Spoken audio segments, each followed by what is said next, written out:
My sister mocked my wife's gift and called it cheap garbage in front of everyone. So I responded by taking her Audi, canceling her rent payments, and demanding every cent she owed me. All right, Reddit. I spent months supporting my sister financially because she was going through a rough patch until she humiliated my wife in front of everyone and mocked her handmade gift. I burned every bridge and destroyed her. Grab some popcorn and enjoy the shit show. I'm Simon, 29 male, and I climb power poles for a living. Lineman work. I'm the guy you see in a bucket truck fixing lines during storms, while everyone else is at home whining about their internet being down. It's dangerous work, the kind where one screw up means you're toast, but it pays decently, about $78,000 a year, plus overtime when Mother Nature throws a fit. My wife Eve and I have been married 3 years. She's a third grade teacher, makes about $45,000, and somehow doesn't lose her mind dealing with 8-year-olds all day. We live in a decent house outside Akron, drive paid-off vehicles, and actually have savings. Crazy concept, I know. Eve's the type who makes things. Not as a hobby, but because she actually enjoys it. She quilts, does woodworking in our garage. Last Christmas, she made her parents a dining table from scratch. Took her 4 months. Her dad cried when he saw it. That's who she is. My family? Whole different story. My dad, Isaac, 57, used to run heavy equipment until his back gave out, and diabetes turned him into a medical liability. Now he's on disability, pulling in about $1,900 a month and acting like the world owes him something for getting old. My mom, Marla, works as a receptionist at a chiropractor's office. Together, they make about $4,500 a month.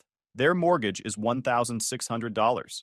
Add utilities, insurance, food, and dad's medication, and the math doesn't work.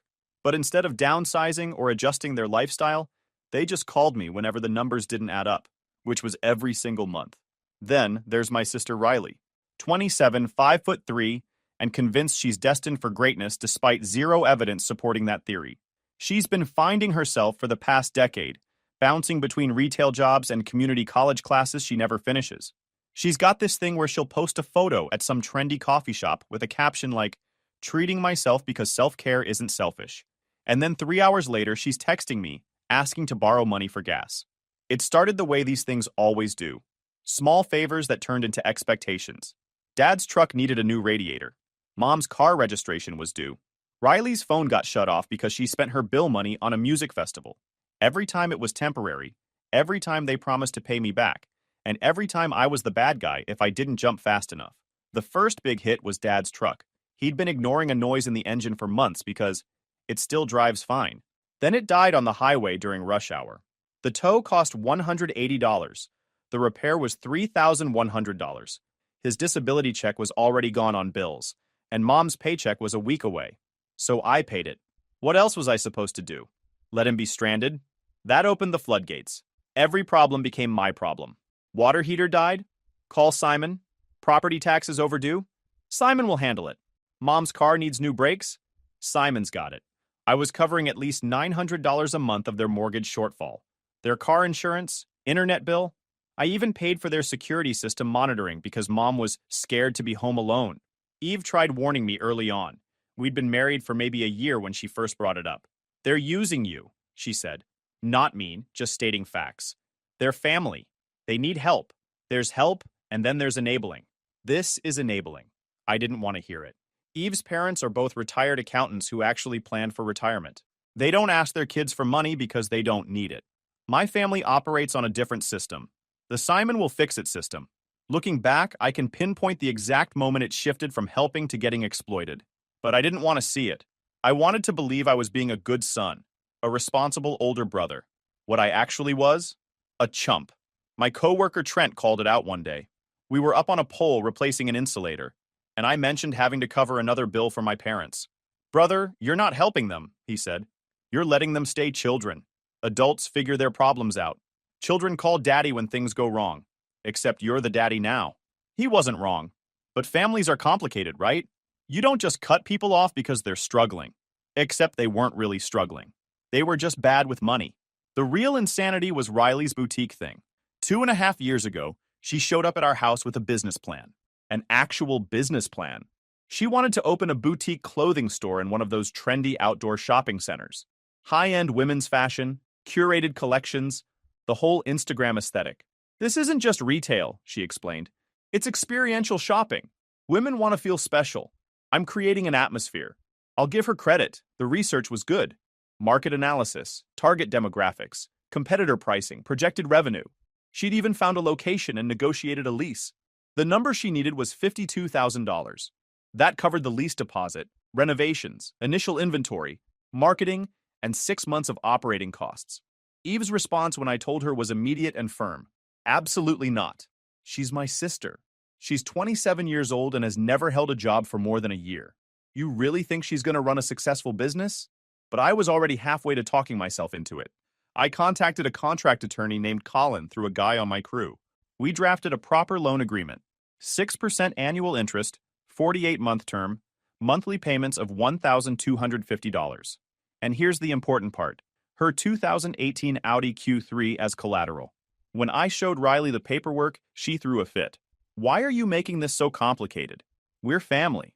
This is insulting. It's business. You want to be a business owner? This is how business works. She signed, mostly because no bank would touch her with her credit score. The renovation took 4 months. She threw herself into it with more energy than I'd ever seen from her. The transformation was actually impressive. She turned a bland retail space into something that looked like it belonged in a trendy downtown district. The first 8 months went smoothly. Payments came on time. She sent me monthly revenue reports that showed real numbers, and the place seemed busy whenever I drove past. I started thinking maybe she'd finally grown up. Then month 9 hit. The payment was late. Not by much, just a few days, but late. Month 10, later. Month 11, no payment at all. The revenue reports stopped. Instead, I got vague texts about cash flow issues and promises that she'd catch up soon. Meanwhile, her Instagram was full of weekend trips. New outfits, expensive dinners. The boutique's account went from showing actual products to posting motivational quotes. She was spending money like she had it while owing me over $42,000. The boutique was failing because she treated it like a personal piggy bank instead of a business. Over 18 months total, she made payments. The first 8 were on time, and then things got increasingly sporadic and late. Then came 7 months of absolutely nothing. By the time I decided enough was enough, 25 months into the loan, she owed me $42,300. And she still had the nerve to act like I was being unreasonable. While Riley was running her boutique into the ground, my parents were ramping up their own dependency. I was supporting 4 adults. The worst part wasn't the money. It was the entitlement, the complete lack of gratitude. To them, my support wasn't help. It was just what I was supposed to do since I had good money. Eve stopped being subtle about it. You're enabling them. They're adults. They should act like it. What am I supposed to do? Let them lose everything? They're not gonna lose everything. They'll figure it out like everyone else does. But why would they when you're always there to catch them? She was right. The breaking point was coming. I just didn't know it yet. Dad's 57th birthday was coming up at the end of October. He'd been dropping hints for weeks about wanting to do something different this year, something more special than the usual backyard cookout. Between his disability review, getting denied again, and his general depression about getting older, I figured he deserved something good. So I planned a proper celebration.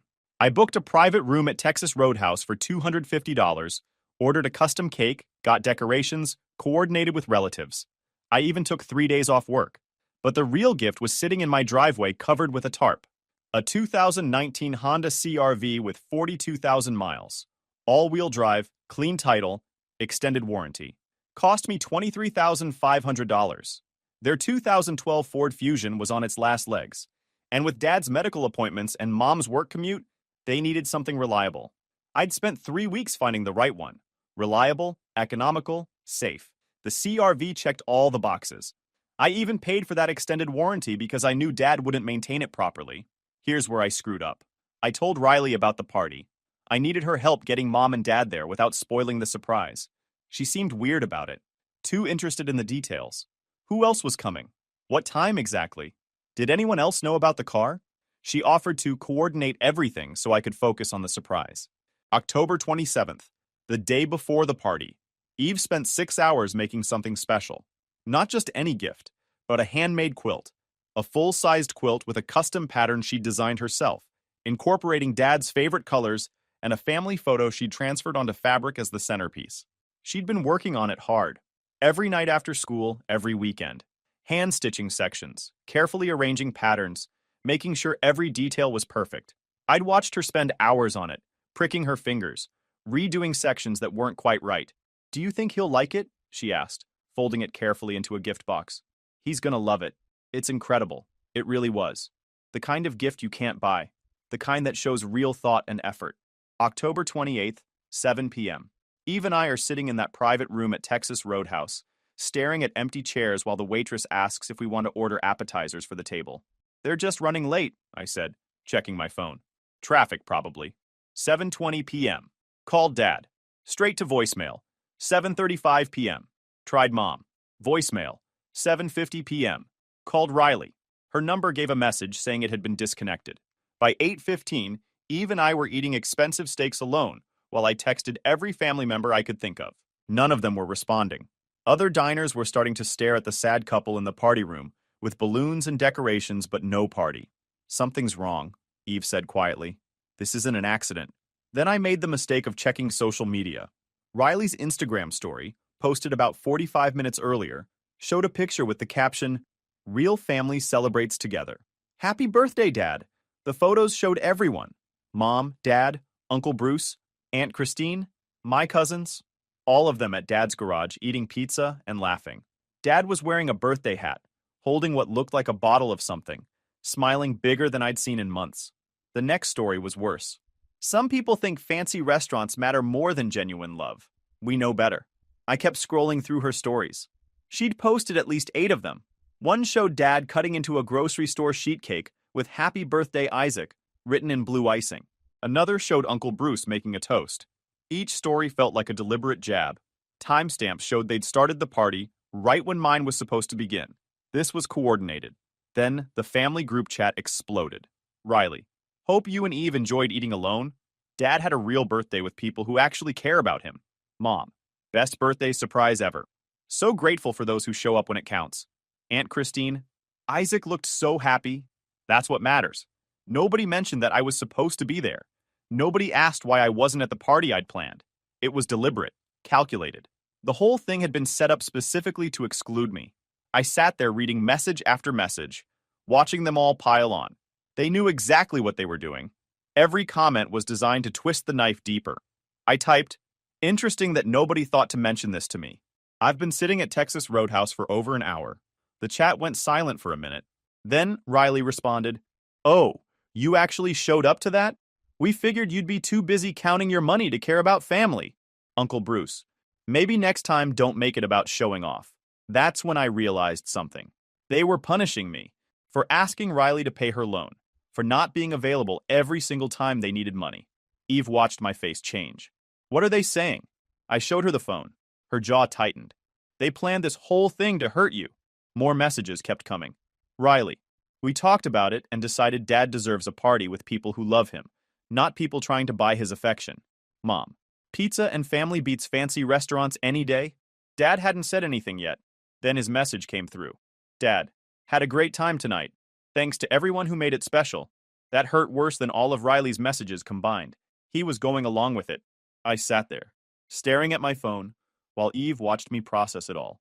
The expensive dinner sat half-eaten in front of us. The gift box with the quilt sat on an empty chair. The balloons I'd paid for looked ridiculous now. Eve reached across the table and took my hand. "They planned this. Your sister organized this whole thing specifically to humiliate you."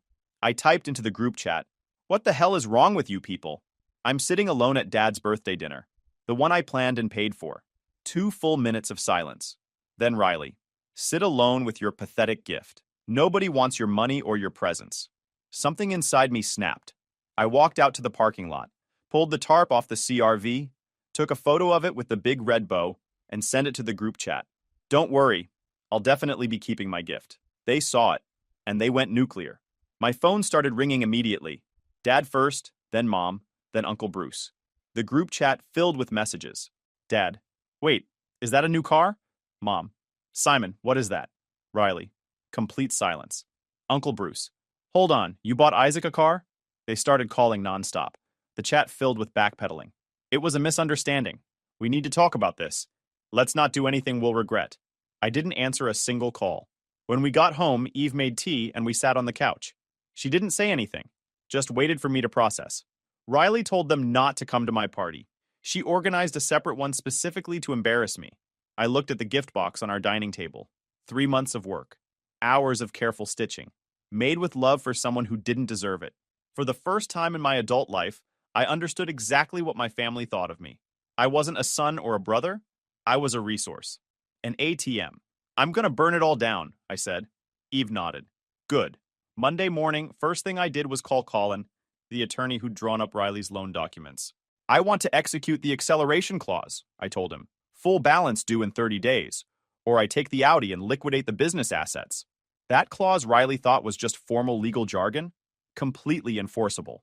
She'd been in default for 7 months, which gave me the legal right to demand immediate payment of the full $42,300. Sure, Colin said. I'll have the demand letter drafted by the end of business today. She signed a valid contract and violated it repeatedly. If she tries to fight this, it'll cost her even more. While Colin handled the legal side, I started cutting off the cash flow. Every automatic transfer, every bill I'd been covering, every subscription, gone. Their mortgage assistance, $900 a month, deleted. Their internet, canceled. Car insurance I'd been covering, done. Even the streaming subscriptions, goodbye. Each cancellation felt like dropping a 100-pound bag off my shoulders. That afternoon, I drove straight to Riley's boutique. She was with a customer, doing her whole personal stylist routine. I walked past the customer without stopping and went straight to the back office.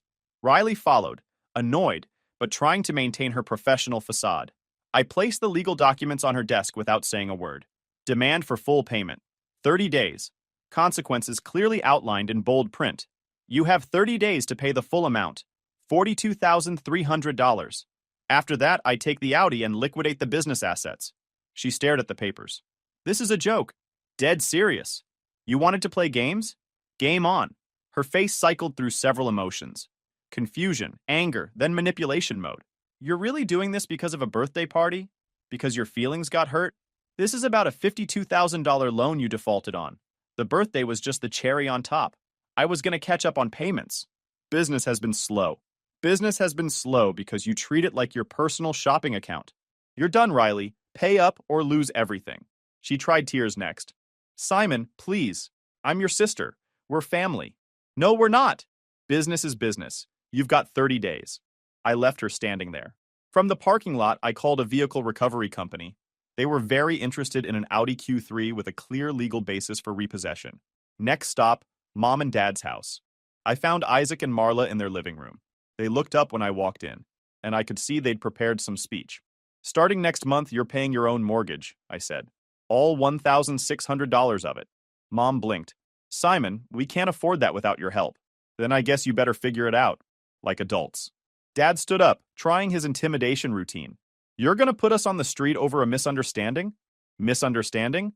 You all showed up to Riley's party while I sat alone at the one I planned and paid for. That's not a misunderstanding. That's deliberate. What about the car? Mom's voice got smaller. You got that for Isaac's birthday, right? Yeah. Until you decided humiliating me was more fun than having reliable transportation. The CRV stays with me. You can't be serious, Dad said. The fusion is falling apart. Should have thought about that before you and your daughter pulled that stunt. That's cruel, Mom said, tears starting. We raised you. We fed you. You owe us. I don't owe you shit. Your wife? Dad started. Don't. Eve spent 3 months making Dad a handmade quilt. 3 months. She put her heart into it. And you chose Riley's party where I'm betting you got what? Pizza? Maybe some grocery store cake? The look on their faces confirmed it. I headed for the door. Figure your lives out. By Tuesday morning, my phone was ringing nonstop. Now Uncle Bruce was calling. Aunt Christine. Even my cousin Nolan. Uncle Bruce left a voicemail. Simon, you need to calm down. Family doesn't do this to each other. Your parents need help. Riley's trying to build something and you're just being selfish. Call me back so we can fix this. I didn't call back. Instead, I sent a group text to all of them. I've been supporting these people for years. Riley owes me $42,300 and hasn't paid in 7 months. They organized a party specifically to humiliate me and Eve. If any of you want to help them so badly, feel free to open your own wallets. Otherwise, stay out of it. That shut most of them up. Uncle Bruce tried one more time. Your dad's my brother. I'm not going to watch him struggle.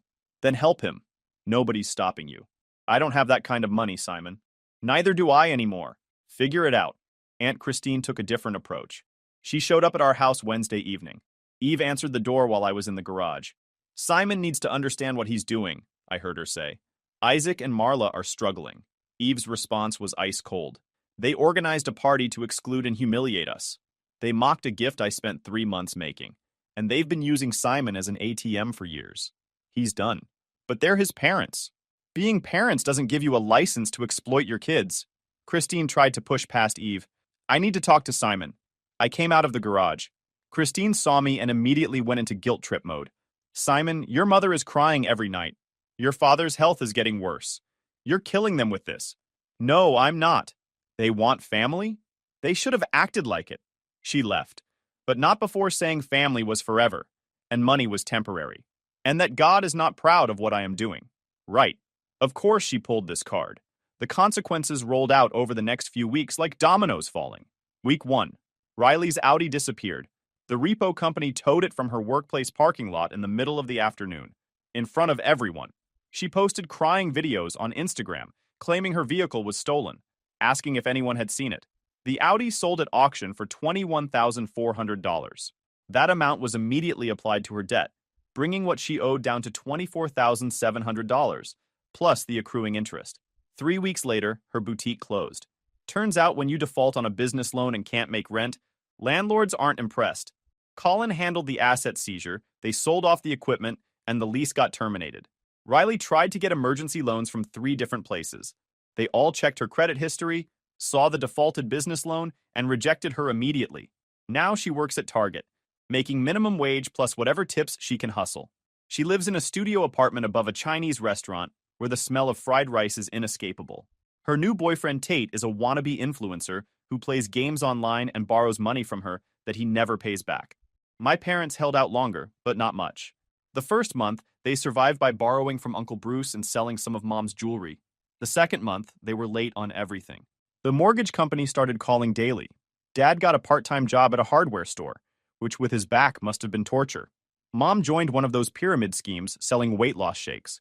The fusion died completely in week 6. Just shut off in a parking lot and never started again. The repair would have cost more than the car was worth. Since then, they've been walking or catching rides from neighbors. By month 3, they got an eviction notice. 30 days to pay up or get out. They ended up in a 2-bedroom apartment in a rough part of town. The kind of place where you hear sirens constantly. The rent there is actually higher than their mortgage was, but with destroyed credit, no bank would work with them. 6 weeks after I'd cut them off, everything came to a head on a Thursday night, around 9 p.m. Someone started pounding on our front door. Not knocking. Pounding. I looked through the peephole and saw Riley. She looked like she'd been crying for hours. Hair a mess. Makeup smeared. Wearing clothes I recognized from years ago. She was swaying slightly. I opened the door but didn't step aside. What do you want? What do I want? She laughed, and I could smell it on her breath. I want my life back. I want you to stop being a vindictive jerk and fix what you destroyed. She was holding something. Took me a second to realize it was a bottle, half empty. You destroyed my business. You took my car. You ruined everything because you couldn't handle one family dinner. You defaulted on a loan. Actions have consequences. I was building something. Her voice got louder. Neighbors were starting to look out windows. I had a plan. I had customers. And you threw it away because your EGO got hurt. Riley, you need to leave. Eve appeared behind me. You need to go. Now. Riley focused on her, and something ugly crossed her face. Oh, here she is. The perfect wife. Tell me, Eve, does it feel good? Does it feel good watching him destroy his family over your stupid quilt? Excuse me. Eve's voice went cold. That pathetic quilt you made. Like anyone wanted that cheap handmade garbage. You think you're so special because you can sew? Newsflash, nobody cares. That crossed a line. I stepped forward, putting myself between Riley and Eve. You don't talk to my wife. Ever. Leave. Now. Or what? You'll ruin my life some more? Too late, Simon. You're just a bitter loser who can't handle people having fun without him. She was getting more agitated, gesturing wildly with the bottle. You think you're so great because you climb poles? You're nothing. Just a high school graduate who got lucky. Last warning. Leave. Make me. That's when she did something stupid. She threw the bottle, aimed right at Eve. I moved fast, got my hand up. The bottle hit my palm instead of Eve's face, bounced off and shattered on our front step, glass and liquid everywhere. Riley stared at what she'd done, and for a second, reality seemed to hit her. Then she ran. Eve was already on her phone calling 911. The police arrived in under 10 minutes. They found Riley 2 streets over, sitting on a curb crying. Our neighbor had the whole thing on video. "Do you want to press charges?"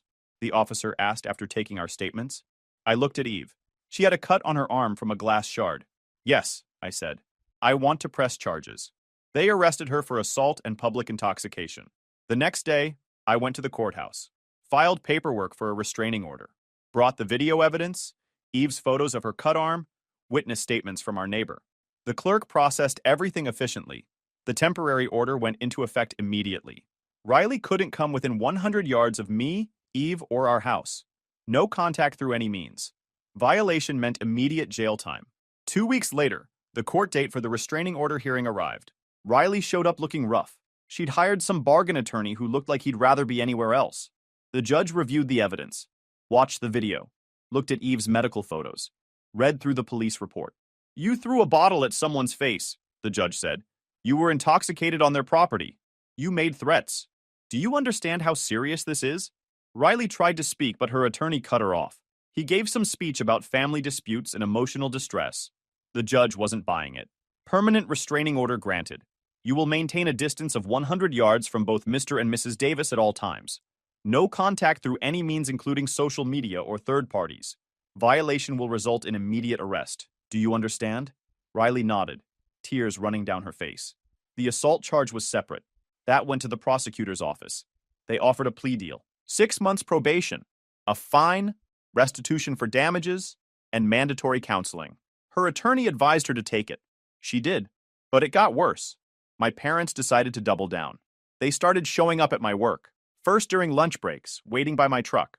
When I refused to engage, they escalated. They showed up during my shift, actually coming onto utility property to try to confront me. My supervisor had to escort them off the premises. Twice.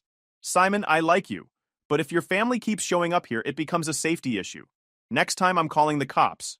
They also started coming to our house. Different times, trying to catch us off guard. Pounding on the door, demanding I cover Dad's medical bills. Eve's car got blocked in our driveway once when they parked behind it and refused to move until I talked to them.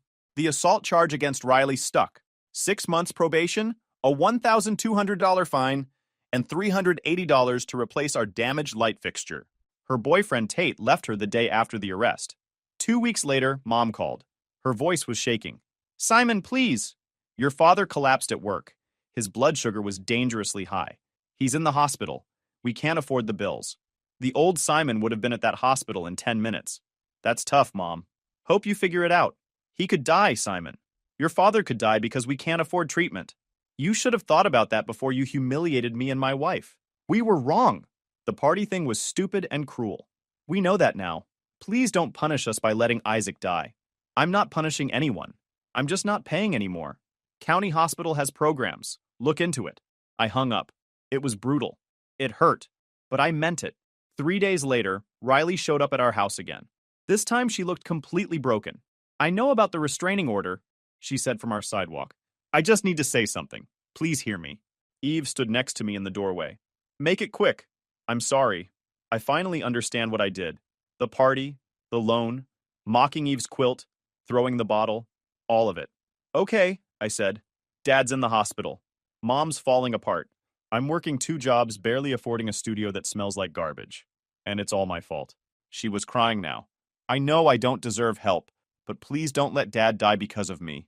I'll work the rest of my life to pay you back. I'll sign anything. Do anything. Just please help him." I looked at Eve. She shook her head slightly. "This was my call. I'll think about it," I said. I made them wait 4 days. On day 5, I called Colin. "I need you to draft something. Multiple agreements, very specific terms." We met at Colin's firm conference room. Me, Eve, Colin at the head of the table. Riley, Mom, and Dad on the other side. Uncle Bruce, too, since he'd been involved. "Here's how this works," I started. "These are the terms. Non-negotiable. You sign all of them or you get nothing." First document to Riley.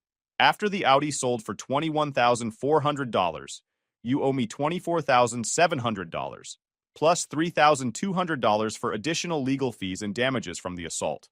Total, $27,900. You'll pay me $600 a month until it's covered, plus 6% interest. Miss one payment, we're done. Forever. No extensions, no excuses. The restraining order stays in place until the debt is paid in full. She nodded immediately. Yes, whatever you want. Second document to my parents. I'll cover Dad's critical medical expenses. That means insulin, necessary medications, and essential doctor visits. I'll also provide $400 a month toward rent. That's it. Everything comes with 6% interest and a 5-year payment plan. Once Dad's stable, you start paying me back. Miss one payment, the help stops immediately. We understand, Mom said quietly. You'll also attend financial counseling. Every session. I'll get progress reports. Skip one, the deal is off. Dad looked like he wanted to argue, but knew better. Okay. And the birthday. You're going to post a public explanation of what happened. On Facebook, no sugarcoating, you're going to own it. That's humiliating, Mom said. Yes, it is. One more thing. Eve gets an apology. In person. In front of all of us. Riley turned to Eve. I'm so sorry. The quilt was beautiful. You spent months on it, and I mocked it because I was jealous and petty. I'm sorry for the bottle, for everything. Eve nodded. Thank you. Mom and Dad added their apologies. Colin spoke up. Everyone clear on the terms? You violate any part of these agreements, Simon has the legal right to immediately cease all support. These documents are airtight. They all signed. Dad's hospital bill gets paid tomorrow. Riley's first payment is due in 30 days. Mom and Dad's rent assistance starts next month. The Facebook posts go up this week. The Facebook post went up 3 days later. All three of them posted similar messages explaining what had happened. How they'd organized the secret party, excluded me and Eve, mocked her gift, treated me like an ATM for years. The comments were brutal. Family members asking what they were thinking. Some people defended them, but most didn't. Payments started coming in. Riley's first $600 payment hit my account on day 30. Right on time. Then her second. Then her third. Dad's medical situation stabilized. They got him on a proper diet and medication schedule. Mom and Dad attended every financial counseling session, learning basic budgeting. 3 months in, Riley was working 3 jobs. Target, grocery store, coffee shop. Grinding her down, but she kept making payments. The family dynamic was completely different. No warm feelings, no Sunday dinners. When we interacted, it was about payments, budgets, medical updates. Eve kept her distance. Polite when necessary, but never warm. She hadn't forgiven them for the quilt, and I didn't blame her. 9 months into the new arrangement, things were holding. Barely, but holding. Riley's $600 payments kept coming. Mom and Dad were in their second round of financial counseling. The $400 monthly I sent for rent helped, but wasn't enough for comfort. They had to work for the rest. The Honda CR-V was still in my driveway. Eve suggested keeping it. It's a reminder. The few times my parents came for budget meetings, they walked past that CR-V. I'd catch Dad looking at it sometimes. That expression of regret mixed with anger. I don't trust them, Eve told me. People don't change that fast. You think they're going to test boundaries? Eventually. See if you'll fold. The test came in month 10. Mom called. That practice tone. Simon, honey, your father's teeth are in bad shape. He needs dental work. Probably a few $1,000s. And that's not covered under the medical support agreement. We were hoping you could help. Does he need it to survive? Well, no, but he's in pain. Then it's not critical medical. Not covered. Son, he's suffering. Mom, we have a contract. Critical medical means life-sustaining treatment. Dental work isn't in our agreement. This is cruel. No, cruel was organizing a party to humiliate me and Eve. This is business. She hung up. 2 hours later, Dad called. Same conversation, same result. 2 weeks later, Dad got dental work through a county program. They'd figured it out. Month 11 brought Riley testing boundaries. Her payment was late. 5 days late. I waited until day 6. Where's the payment? Simon, I'm sorry. I got behind. Contract says 30 days. You're now 6 days into month 12 without paying month 11. 24 days to get current or we're done. I'll have it. 24 days. Not negotiating. The payment hit 13 days later. With a text, sorry for the delay. Won't happen again. I didn't respond. The payment said everything. 18 months in, things had finally settled into a rhythm. Riley's payments kept coming. She'd paid off about $10,800 of the $27,900. At this rate, another 3 years. Her Instagram was basically dead. She was just another person grinding through life now. Humbled. My parents were in year 2 of financial counseling. Still in that rough apartment. Dad at Lowe's, Mom doing call center work. They'd learned to shop at discount stores, clip coupons, plan meals. Resentment was still there. I could see it in Dad's eyes during quarterly reviews. He hated that his son was supervising his money, but he kept showing up. The new normal was cold, transactional, lonely in its own way. Some might call that sad. I call it self-respect. Sometimes I wish I had a healthy relationship with them as a family, but then I realize we will never have one. Some bridges stay burned, and I'm okay with it. You can't force people to value you. All you control is whether you let them keep exploiting you. I stopped letting them. Now, life's good. Really good. YouTube just dropped this new hype feature. If you're hooked on this story, smash that hype button. It tells YouTube this video deserves to blow up, and it keeps even crazier stories coming your way.